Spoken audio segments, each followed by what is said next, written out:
आज आपण बनवणार आहोत घरच्या घरी कढईमध्ये सगळ्यात सोपा आणि टेस्टी स्पंजी मावा केक. हा केक घरातल्या वस्तूंपासूनही बनतो आणि कढईमध्ये आपण हा मावा केक बनवू शकतो. चला तर मग बनवूया आपण टेस्टी असा मावा केक. त्यासाठी साहित्य वरील दिलेलं साहित्य लागणार आहे. आता आपण गॅसवर कढई ठेवू. कढईमध्ये मंद गॅसवर आपण मावा छान शेकून घेऊ, कारण फ्रीजमध्ये मावा फ्रीजर घट्ट झालेला असतो. त्यासाठी आपण कढईमध्ये मावा सैल करून घेऊ. त्याने माव्यातल्या गुठळ्या सगळ्या मोडून जातील. आता आपण माव्याला छान शेकून घेणार आहोत. त्याला हलवत राहायचं म्हणजे तो खाली करपणार नाही. याला निर्लेपची किंवा ॲल्युमिनियमची कढई पण आपण वापरू शकतो, पण ती आरोग्याला योग्य नाही म्हणून मी स्टीलची कढई वापरते आहे. छान कमी गॅसवर जर हे करत राहिलं, ढवळत राहिलं तर मावा खाली चटकत नाही. यासाठी आपण बिना साखरेचा मावा घेतला आहे. बेकरीवर बिना साखरेचा मावा सहज उपलब्ध असतो, किंवा आपण घरी दुधाचा मावा बनवून हा केक करू शकतो. खूप छान टेस्टी, सगळ्यांना आवडणारा हा नवीन पद्धतीने केलेला मावा केक आहे. आता यात आपण दूध ॲड करून घेऊ. दूध ॲड केलं की छान त्याला हलवत राहायचं. एकदम इझी होणारा हा केक आहे. या केकला काही जास्त टाईम लागत नाही, मस्त तयार होतो. छान मिक्स करून घेऊ. आता यात आपण तूप ॲड करू.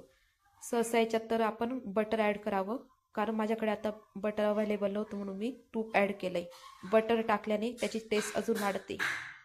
आता यात घालू साखर. आपण यात जाडी साखर घेतली, तिला मिक्सरने बारीक नाही केलेली, कारण आपण असं याच्यात ती साखर वितळून घेणार आहोत. छान ढवळून घेऊ, सगळं एकजीव करून घेऊ. याच्यातल्या सगळ्या गुठळ्या मोडून जातील. छान एकजीव झालंय. आता आपण गॅस बंद करू. आता एक चाळणी घेऊ, त्याच्यात मैदा घेऊ. असं मैदा चाळणीचं गाळून घेतलं तर सगळं मिक्स होतं छान.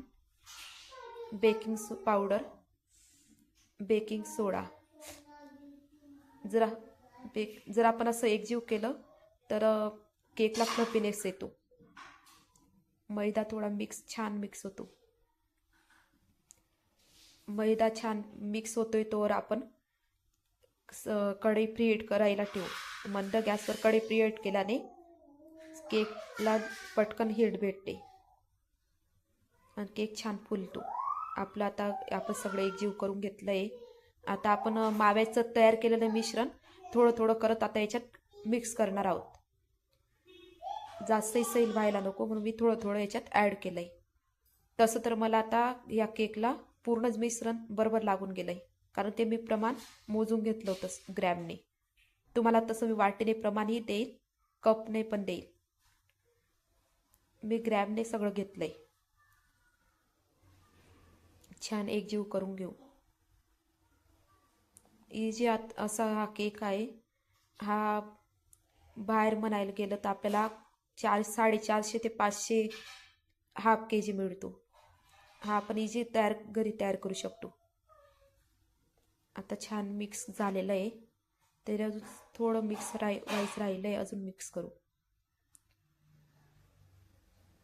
आता यात आपण घालू किंचित मीठ, कारण आपण बटर नाही घातले. बटरमध्ये घातलं असतं मीठ असतं. आता इलायची पावडर, वेलची पूड घातल्याने तुम्ही याच्यात मावा इसेन्सही टाकू शकता, पण माझ्याकडे तो आता नव्हता म्हणून मी इलायची पावडर टाकले. छान एकजीव करून घ्या. छान मिक्स झालं. आता सर्व एकजीव झालंय. आता आपण याला टीनमध्ये ओतून घेऊ. टीनला मी बटर पेपर लावून घेतला होता. आता टीनमध्ये मी हे मिश्रण ओतून घेतलंय. छान टॅप करून घेऊ, म्हणजे त्याच्यातले बबल्स, जी हवा असते ती निघून जाते आणि केकला फ्लफीनेस येतो. आता मी यात मावा घालून घेतला आहे. थोडा मावा मी उरू दिला होता आणि तो वरून चवीसाठी असा पसरून घेते.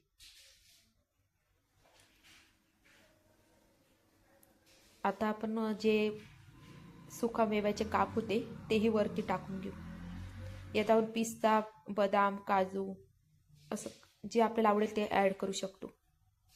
आता याला आपण 30 ते 40 मिनिटापर्यंत बेक करायला मंद गॅसवर ठेवून देऊ.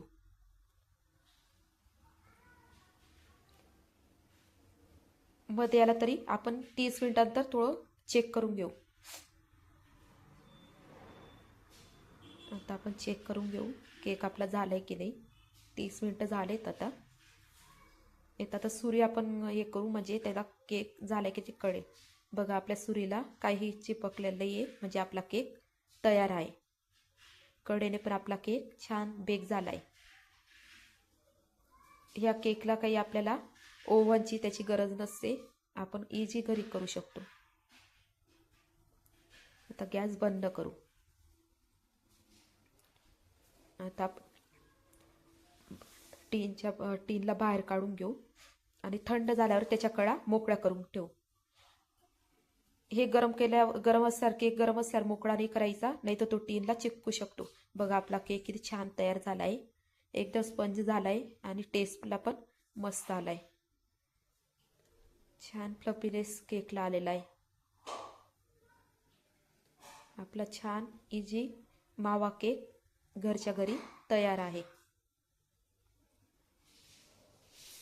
चला तर मग तुम्ही हा केक नक्की करून बघा आणि कमेंट्स करा. जर व्हिडिओ आवडला असेल तर लाईक, शेअर, सबस्क्राईब नक्की करा. श्री स्वामी समर्थ.